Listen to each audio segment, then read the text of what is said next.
on va redégainer notre grille type parce qu'il y a toujours des choses assez intéressantes finalement avec ce petit outil statistique que tu as développé toi-même.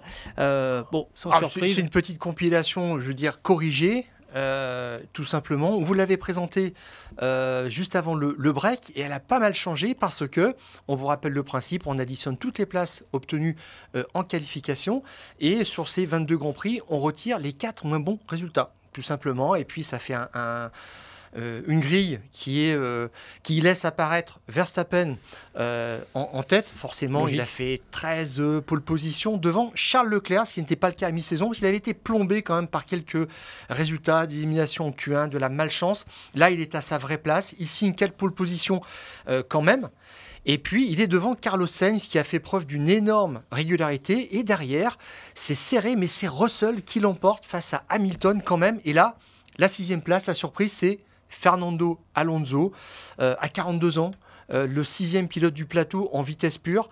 Je trouve ça énorme quand même, c'est rafraîchissant et ça met la barre encore très haut pour les jeunes qui sont derrière. Alors je cite par exemple Norris qui est à la 7e place et puis Perez qui est 8e, 7 crans derrière Verstappen. Et pour compléter le top 10, on a Piastri et Gasly. Qu'est-ce que tu en penses, Gilles? Est-ce que c'est logique? Et je suis surpris finalement de voir Piastri devant Pierre Gasly parce qu'en début de saison ça souffrait beaucoup pour McLaren, mais ça symbolise à quel point les McLaren sur la deuxième moitié de saison, on y reviendra aussi un petit peu plus tard dans le podcast, à quel point les McLaren ont progressé. Et Pierre Gasly donc qui termine finalement sur cette grille type, devant Esteban Ocon. Évidemment, on s'est intéressé à ce bras de fer entre les deux représentants de chez Alpine. Mais il a fait 11 Q3 en tout, donc sa présence dans cette Q3 globale de la saison est assez logique, alors que Ocon échoue à la porte de la Q2, et c'est un petit peu aussi l'histoire de sa saison, hein. Il l'a dit plusieurs fois, mais pourquoi est-ce que je tombe tout le temps du mauvais côté? Et c'est un petit peu ça. Il a fait 9 passages en Q3 cette année, c'est un petit peu moins bien. On voit la différence aussi au championnat, ça s'est joué à 4 points près, donc ces deux-là ont été assez près l'un de l'autre, même si on va le voir un petit peu plus en détail après sur les duels proprement parlé aux essais, mais c'est Gasly qui a remporté ce titre de meilleur français en Formule 1, meilleur bleu chez Alpine. C'est assez logique.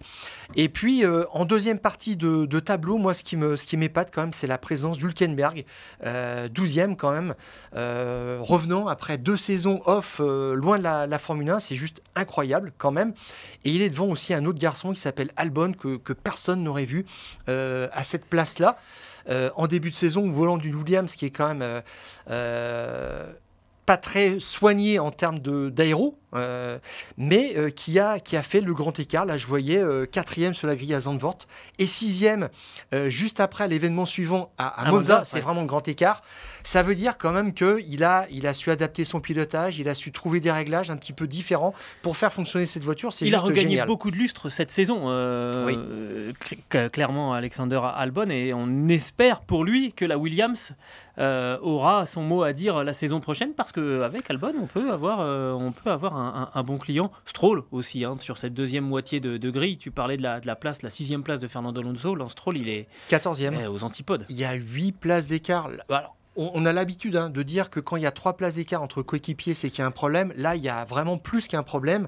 C'est clair, il n'est pas au niveau, tout simplement. Il a été éliminé 7 fois en Q1, donc ça, c'est ce qui plombe son résultat d'ensemble. Et il est juste devant des garçons comme Tsunoda, comme Bottas, Magnussen, Joe, Sargent et puis Nick De Vries qui ferme la marche. Mais l'énorme déception quand même, c'est Stroll, clairement, au volant d'une voiture qui était quand même une bombe en début de saison. Ouais. On passe au duel interne en qualification, parce que ça nous dit souvent des choses.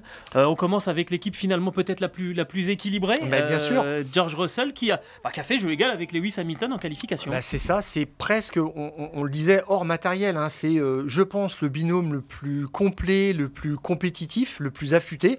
Et là, ils en sortent, ils repartent dos à dos de cette saison à 11 partout. Tout à fait. Et c'est le seul bilan équilibré parmi les 10 écuries. Ouais. Tout à fait. Et après, il y a eu un autre duel un peu plus enfin aussi équilibré presque. C'est 4-3 pour Tsunoda face à Ricciardo, mais ils n'ont été mesurés que sur 7 événements l'un et l'autre. Tsunoda l'a emporté aussi face à De Vries, 8-2, et c'est je pense ce chiffre-là qui a alerté AlphaTauri, parce que De Vries était systématiquement moins bien classé que Tsunoda, qui reste quand même assez faible sur un tour chrono. Et puis après, on a 6 places d'écart quand même, enfin 6 résultats en faveur de Gasly, qui gagne son duel 14-8 face à Ocon. Donc là aussi, c'est pareil, on retrouve cette impression générale que Gasly a fait une meilleure saison qu'Ocon chez Alpine. Les facteurs ont été divers, la fiabilité aussi est entrée en ligne de compte, mais bon, là c'est en qualif, donc ça ne ment pas. Et puis il y a 8 places d'écart quand même aussi, 8 places, il y a 8 résultats favorables à l'avantage de Leclerc par rapport à Sainz. C'est du 15-7 face à Sainz, c'est beaucoup, tout à fait. Et c'est là où on voit aussi que sa place de premier pilote Ferrari est assez logique finalement.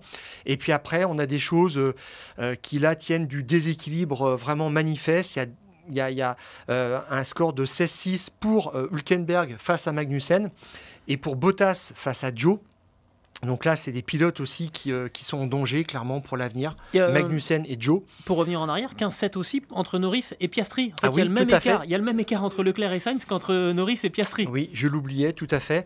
Alors, Piastri a un petit peu l'excuse de débuter. Il a débuté la saison avec une McLaren qui était nulle part. Il ne connaissait pas tous les circuits, loin de là, du championnat. Donc, faut relativiser. Il a fait quelques grands prix aussi. Il y a eu un moment où on amenait des nouveautés que sur une seule des deux McLaren. Donc à chaque fois, il y a eu plusieurs grands prix où il avait une version moins performante de l'auto. Donc ça a joué aussi certainement, tout à fait. Et puis après, on passe à du 19-3 pour Alonso face à Stroll. Donc là, c'est pareil, c'est assez disqualifiant quand même. Ça relève, je pense, aussi d'une éthique de travail plus que d'une expérience, parce que Stroll ne doit pas être à ce niveau-là. Et puis après, alors là, on est dans la quatrième dimension. 20-2 pour Verstappen face à Perez, sur d'ailleurs des coups de théâtre de Verstappen en début de saison, des coups de malchance. Et puis on finit par 22-0 en faveur d'Albon face à Sargent. Et là, c'est pareil, c'est le pilote qui n'était pas encore confirmé à la fin de la saison pour l'année prochaine, et il y a certainement une raison.